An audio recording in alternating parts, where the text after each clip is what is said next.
Assalamualaikum, saya Silvila Kumala. Saya akan bagikan aksi nyata saya dalam mensosialisasikan modul paket 1. Selamat menyaksikan. Assalamualaikum warahmatullahi wabarakatuh. Waalaikumsalam warahmatullahi wabarakatuh. Selamat siang Bapak Ibu. Pada kesempatan hari ini saya akan mensosialisasikan tentang paket modul 1 pendidikan guru penggerak. Ya, pada kesempatan ini saya diberi tugas untuk memberikan aksi nyata saya dalam mensosialisasikan materi yang sudah saya pelajari.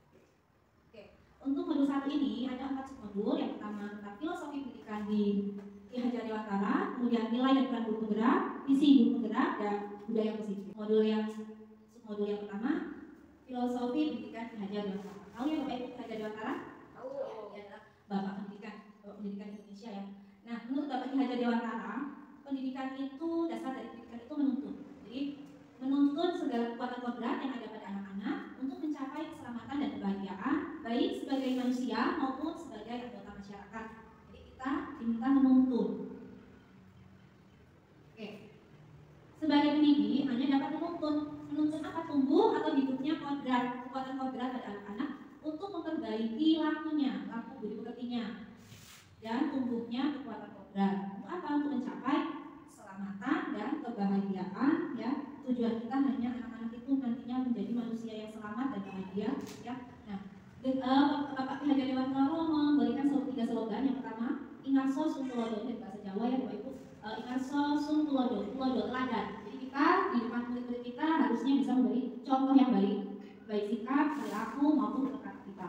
Yang kedua, Inmadyo Mamukaso, di tengah-tengah menjadi pendukung. Kita harus mendukung segala potensi yang ada pada diri anak, potensi yang baik, mendukung kekuatan anak.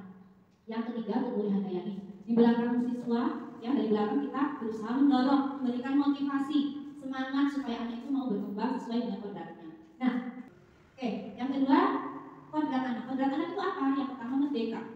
Jadi manusia yang merdeka itu adalah manusia yang hidupnya lahir dan batin tidak tergantung kepada orang lain, akan tetapi bersandar atas kekuatan sendiri.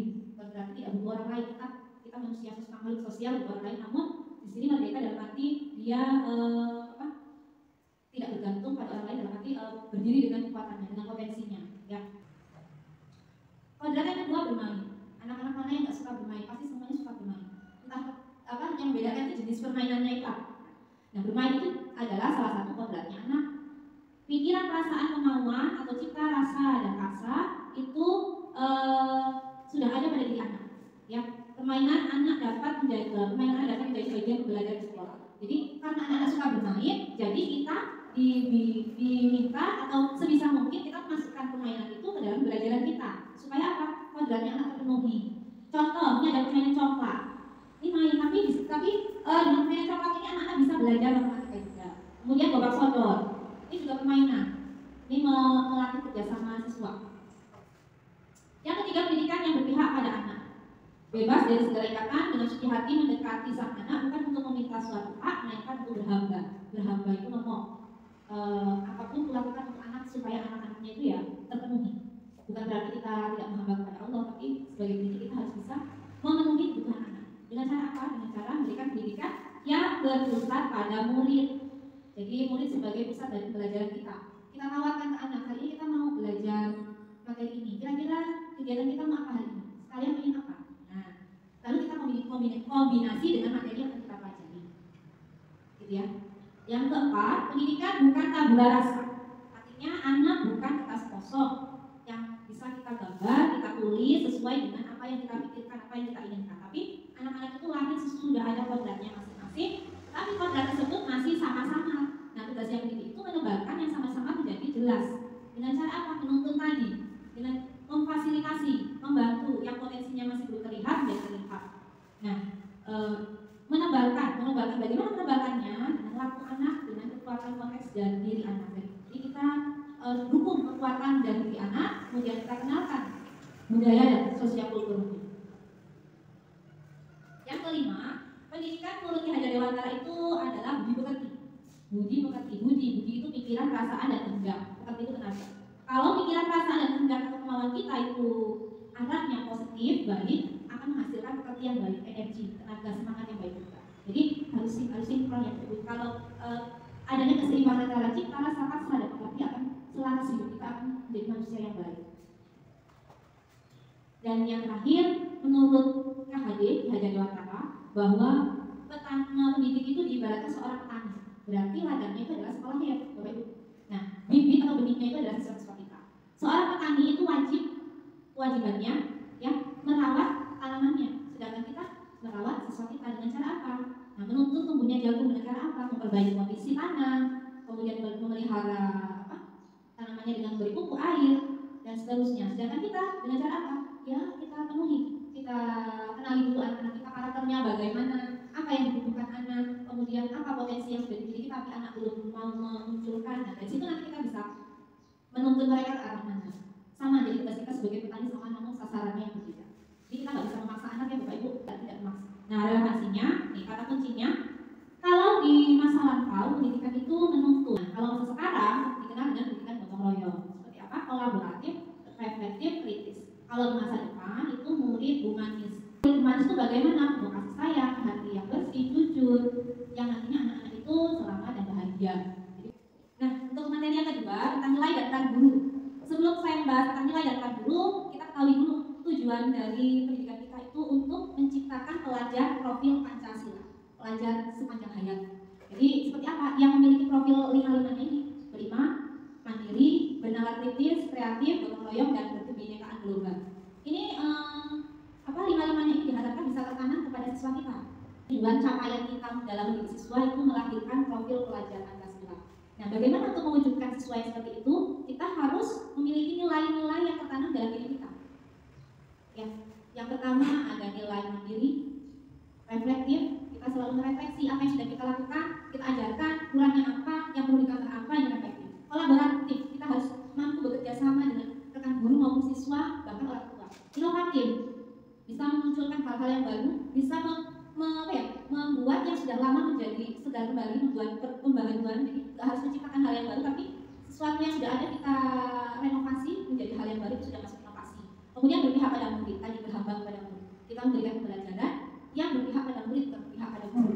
Dengan nilai-nilai ini nanti kita bisa memerankan peran kita sebagai pemimpin pembelajaran. Kita memimpin pembelajaran sesuai dengan nilai-nilai kita miliki, menggerakkan komunitas praktisi, kita mengajarkan guru kita berbagi ilmu, berbagi pengalaman, hal-hal yang baik, menjadi coach bagi guru lain. Kita mentor ya coach ya, membantu siswa yang sulit, guru yang sulit mungkin belum paham, kita sharing di sini coach, mendorong kolaborasi, kemudian mewujudkan kepemimpinan murid. Itu peran dari guru penggerak. Oke, dalam melakukan peran melakukan perubahan ada 3 lingkaran ya Bapak Ibu yang sangat di luar ini: lingkaran perhatian, kepedulian, di tengah yang di dalam sendiri itu lingkaran pengaruh. Kira-kira kita harusnya berada di mana Bapak Ibu? Pengaruh ya akhirnya, iya betul. Kalau kita di lingkaran kepedulian, kita hanya memberi perhatian saja. Kamu kenapa? Nah, enggak dengan DJM. Ibuku tadi malam pergi boleh saya. Sudah tahu sudah. Ini hanya peduli, hanya kita tahu saja. Tapi kalau sudah menanggung, kita mengalir mereka. Kamu kenapa tadi malam kok DJM? Saya pergi loh, kok bisa? Kita mengalir. Besok jangan ulangi ya. Harusnya kamu ini kerjakan sebelum kamu pergi atau sudah pulang pergi bisa dikerjakan. Sudah ini mempengaruhi bagaimana kita mengalir. Di situ sudah ada kepedulian dan perhatian. Nah, materi yang ketiga, visi guru penggerak. Visinya guru penggerak itu satu Bapak Ibu, mengelola perubahan yang positif. Jadi kita diminta mengajak membuat ekosistem melakukan perubahan yang positif yang lebih baik. Nah, salah satu tujuan visi itu untuk mencapai perubahan yang lebih baik dan dari kondisi saat ini. Jadi yang sudah ada dipertahankan, tapi kita lakukan perubahan yang belum ada. Jadi kita lakukan perubahannya, lihat kondisi saat ini yang kurang apa. Yang sudah baik diupayakan, yang kurang kita perbaiki. Visi membantu kita untuk melihat kondisi saat ini. Jadi ibaratnya pelari itu harus tahu startnya mana, finishnya mana. Mau lari nggak tahu finishnya, nggak tahu ujungnya ya Pak Yo. Nah, kita aja nggak tahu, kita nggak punya visi. Lalu apa yang kita kejar nggak tahu. Nah, jadi kita harus punya visi, guru harus punya visi. Pokoknya siswa saya di kelas harus seperti ini. Ada target, ibaratnya ada target untuk anak-anak kita, ya. Nah, oke. Selanjutnya untuk mencapai visi dari guru penggerak, kita gunakan pendekatan yang dikenal dengan intuisi apresiatif. Maksudnya apa? Intuisi apresiatif adalah memungkinkan anggota komunitas sekolah melakukan ko-kreasi langkah maju bersama. Jadi kita melakukan kreasi ke dalam pemahaman akan makna atau inti kesuksesan dan sumber daya mereka sendiri, sehingga ko-kreasi kesuksesan masa depan. Jadi langkah-langkahnya ini Bapak Ibu, kita buat pertanyaan, dalam diri kita bertanya, melakukan mengajukan pertanyaan, mencari potensi-potensi apa yang sudah ada pada anak.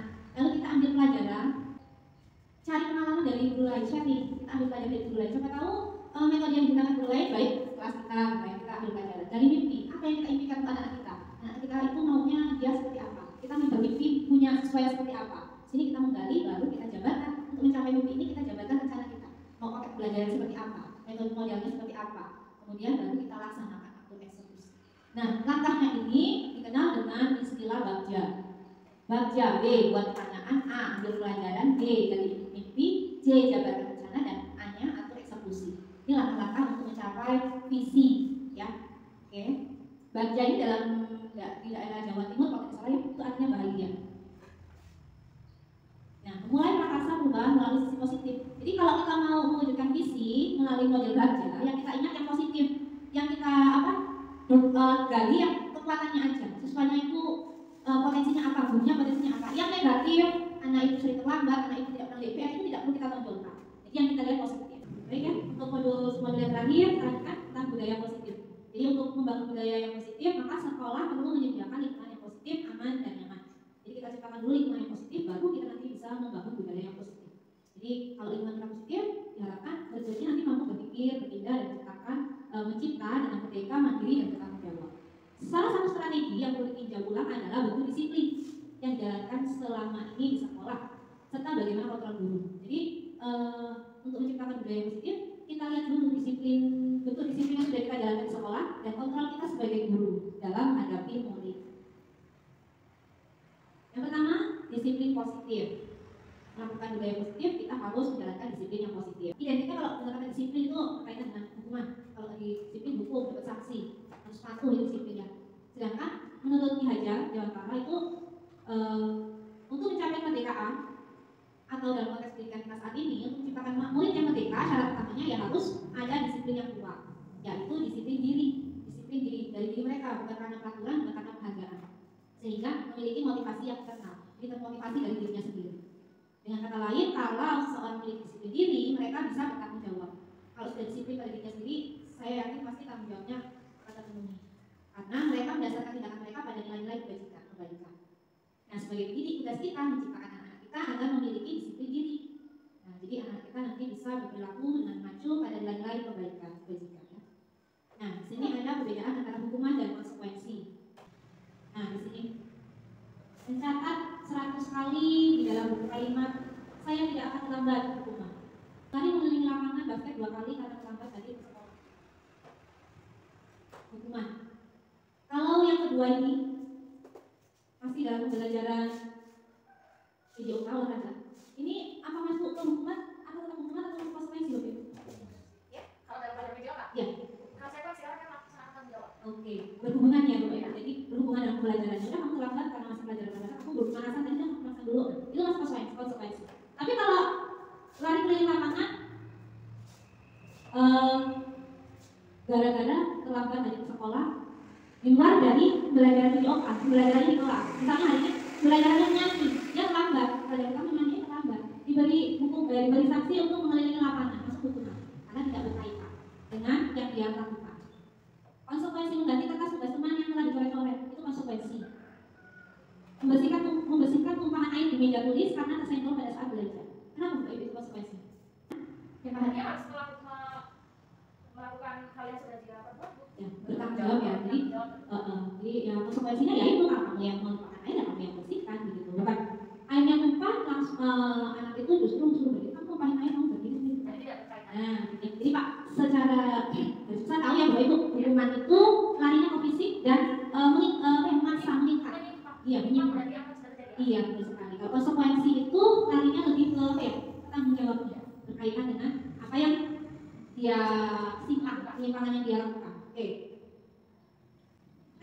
Bapak Ibu perlu kita ketahui, anak-anak kita jika mengalami atau melakukan penyimpangan itu ada motivasi perilaku yang ada di diri mereka. Anak-anak itu bisa melakukan penyimpangan, dia bisa mencuri, dia bisa dorong temannya, itu ada unsur sesuatu yang disebut kita dengan motivasi perilaku manusia. Jadi motivasi itu digolongkan menjadi 3 teori motivasi ya. Yang pertama motivasi eksternal untuk menghindari tidak nyaman. Dia melakukan sesuatu karena dia takut akan hukuman, agar dia tidak dihukum, takut dengan peraturan.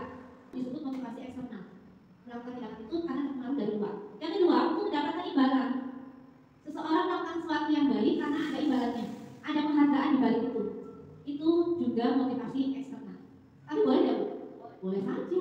Oh, hal itu baik, tapi akan lebih baik lagi jika kita berada di nomor 3 untuk menghargai diri sendiri menjadi insan sesuai harapan kita. Jadi dia melakukan sesuatu itu bukan karena dorongan orang lain, karena dia memang butuh itu, dia harus seperti itu. Itu motivasi yang motivasi yang berasal dari diri sendiri. Nah, motivasi dari diri itulah yang disebut dengan disiplin positif. Nah, keyakinan kelas. Langkah kedua, kalau anak-anak sudah punya disiplin positif, kita bisa buat keyakinan kelas.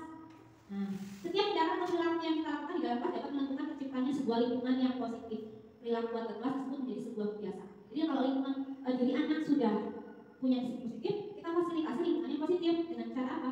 Membentuklah keyakinan kelas ini. Jadi Bapak Ibu nanti bisa membuat keyakinan kelas di kelas masing-masing yang mau ditonjolkan apa? Untuk keyakinan apa? Nah, ini cara membentuk keyakinan kelas.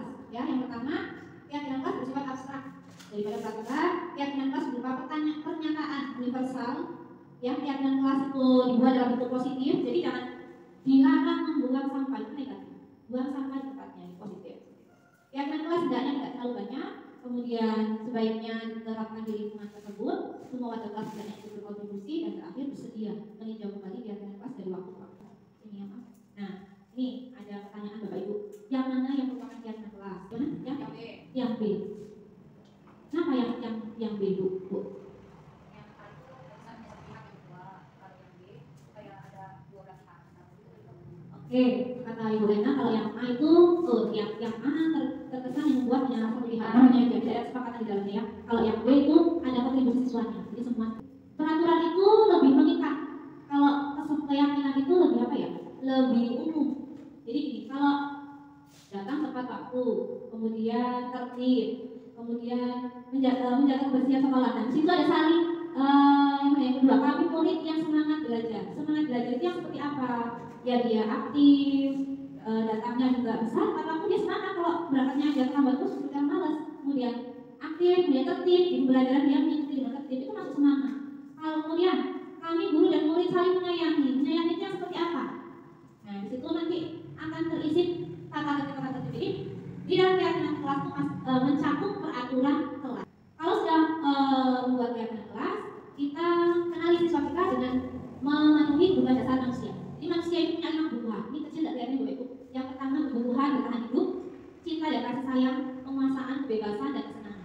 Ini manusia punya 5 ini. Dalam hidupnya punya 5 dasar kebutuhan. Yang pertama bertahan hidup. Contoh, ada siswa yang tiba-tiba merebut makanan temannya. Nah, itu kontrol kita bagaimana? Ya, jadi ada anak yang merebut makanan temannya. Itu bisa dikategorikan anak itu memang butuh bertahan hidup. Dia itu lapar, tidak sanggup. Dari kasih sang ibunya, akhirnya dia dapat keimanan dengan apa? Mengambil makanan temannya. Oh, ternyata setelah kita telusuri, kenapa kamu ambil makanan temanmu? Saya tidak sanggup, aku sudah akan dan tergoda makanan itu. Nah, itu kalau kita tahu kebutuhannya kita dari mana ya Bu. Tapi kalau kita nggak identifikasi, kamu itu langsung aja kan, nggak boleh makanan orang, nggak boleh tanpa kita ketahui dasar dan tanpa merasakan. Iya. Kemudian kedua cinta dan kasih sayang.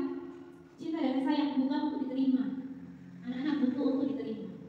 Biasanya anak-anak yang memiliki kebutuhan ini tinggi, yang kebutuhan ini biasanya ingin disukai dan diterima di lingkungan yang mereka juga akan melakukan. Kebutuhan yang ketiga, pengakuan atas kemampuan atau penguasaan. Nah, biasanya anak-anak yang membutuhkan kebutuhan ini selalu ingin menjadi pemimpin, menang, jagoan. Mereka juga suka mengamati sebelum coba hal baru. Biasanya apa-apa yang nomor 1. Ya, kalau ambilkan gunting di kantor, saya perlu langsung itu biasanya karena dia itu ingin pengakuan atas kemampuan. Jadi maunya yang nomor 1 itu kalau memasak. Yang ketiga kebebasan. Kebutuhan akan pilihan. Ya. Ciri-ciri anak-anak yang memiliki kebutuhan ini dia senang kerja, nggak mau aktif, suka coba-coba, ya, kalau dengan orang lain dan senang mencoba hal baru dan menarik, hal-hal yang baru aneh itu senang dicoba. Yang keempat itu kesenangan, kebutuhan untuk merasa senang. Biasanya mereka ini punya konsentrasi yang tinggi dalam mengerjakan sesuatu, senang main, suka mengoleksi barang, suka bercanda, suka lucu. Ini ciri-ciri anak-anak yang memiliki kebutuhan kesenangan. Ada suka ngajak kawannya sampai kawannya nangis. Itu mereka puas kalau udah ada temennya itu puas karena kebutuhan mereka merasa senang-senang aja ngajak kawan. Ya. Nah, setelah kita tahu kebutuhan mereka, kita bisa posisikan diri kita ke kontrol yang mana. Jadi menurut William ada 5 posisi kontrol. Yang pertama penghukum, membuat orang merasa bersalah, sebagai teman, monitor atau memantau, dan yang terakhir manajer. Oke, nih contoh 5 posisi kontrol. Di sini ada 3 identitas. Identitas yang pertama gagal, kontrol dari luar. Ini kontrol yang dari luar dari mana? Dari penghukum dan membuat merasa bersalah. Kalau kita berada di kontrol penghukum dan membuat mereka merasa bersalah, dia masuk identitas gagal. Kalau kita berada di kontrol teman dan memantau, mereka akan masuk ke identitas berhasil atau sukses. Tapi sukses dan berhasilnya karena terpengaruh dari luar. Nah, kalau kita berada di kontrol manager, identitas mereka akan berhasil sukses, tapi dari diri mereka sendiri. Nah, yang terpenting Bapak Ibu di sini dampaknya. Kalau kita menghukum, dampaknya itu bukan yang jelas, malah bisa mengulangi. Kalau kita membuat merasa bersalah, mereka jadi rendah diri, bisa frustasi kalau mentalnya kita ini. Kalau kita sebagai teman, anak-anak jadi lemah, nggak mandiri, dikit-dikit lapor, dikit-dikit bu. Nah, kalau sebagai teman tahu, ini diberikan pada sanksi hadiah. Jadi harus banyak hadiah yang kita gunakan untuk memotivasi. Nah, kalau manajer, tampaknya mengevaluasi diri, siswanya jadi menilai diri sendiri bagaimana yang harus saya lakukan, apa yang sudah saya perbuat, harusnya saya seperti apa. Jadi harusnya kita berada di mana Bapak Ibu? Manajer. Restitusi. Jadi dari setelah kita tahu kebutuhannya, kita tahu posisi kontrolnya, kita ujungnya di sini restitusi. Jadi restitusi itu menciptakan kondisi bagi murid untuk memperbaiki kesalahan mereka. Bagaimana kita menciptakan kondisi agar siswa itu mau memperbaiki kesalahannya, bukan mereka minta hukuman. Jadi mereka kita tidak menetapkan hukumannya, tapi mereka yang mengambil langkah sendiri. Makanya untuk langkah restitusi yang pertama kita stabilkan dulu identitas. Anak yang berbuat salah, kita stabilkan dulu identitasnya, kembalikan dia identitasnya. Jangan langsung mengecat mencaci yang kamu itu langsung vonis tanpa kita ketahui dulu. Setiap orang pasti pernah melakukan kesalahan, jadi kita naikkan lagi ininya ya, semangatnya. Nah, yang kedua setelah mereka kembali percaya dirinya, baru kita validasi tindakan yang salah. Kamu tentu punya alasan mengapa melakukan itu. Kita tanya alasannya apa? Adakah cara yang lebih efektif untuk mendapatkan apa yang kamu butuhkan? Misalnya, kamu kok ambil makanan temanmu secara paksa itu kenapa? Oh, kamu nggak buat jajan. Apa dengan cara seperti itu kamu makan makanan? Kamu nggak bisa dengan cara lain? Kita dorong dia. Harusnya ngomong dulu, kayak jawab. Nah, yang terakhir baru menanyakan keyakinan. Keyakinan sudah kita buat. Nah, selesai materi kita hari ini. Jadi saya mengajak Pak Ibu ya untuk ayo kita akan perubahan yang lebih baik. Oke, ada sesi tanya jawab. Silakan apakah dari penyampaian saya ada yang ingin ditanyakan atau kurang jelas atau present?